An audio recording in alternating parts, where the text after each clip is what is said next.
สมัยนี้ข้าพเจ้าซื้อนางยุ้ยสุสาครเนาะซึ่งเป็นพนักงานการตลาดของบริษัทเราอาเซียนเซาสินเสือมหาชนข้าพเจ้าจะมาแนะนำเสนอเกี่ยวกับผลิตภัณฑ์ของบริษัทพวกเขา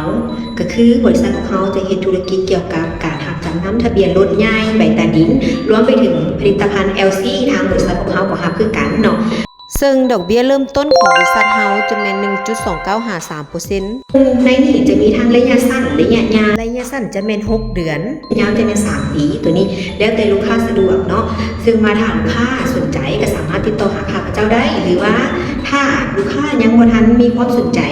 ลูกค้าสามารถแนะนำหมู่คู่หรือคนรู้จักมากู้ยืมในบริษัทพวกเขาได้พวกเขามีค่าในหน้าให้สูงถึง 3.5% ของอัตราดอกเบี้ยเนาะซึ่งยกตัวอย่างให้เบิ่งเนาะถ้าทานแนะนำคนมากู้ยืมเนาะในวงเงิน $10,000 ในระยะ3 ปีเนาะซึ่งมาทานจะได้รับในหน้าทันทีเลย$315ทันทีลูกค้าที่จะได้หักเลยเนาะตัวนี้ถ้าว่าลูกค้าสนใจเนาะหรือมีคุณผู้จักที่ว่าสนใจก็สามารถแนะนำมาให้บริษัทพวกเขาได้ซึ่งติดต่อหาข้าพเจ้าได้ที่เบอร์โทรทางเทิงนี้เลยเจ้า933333265เจ้าทางนี้ก็แนะนำมาให้ได้เด้อขอขอบใจ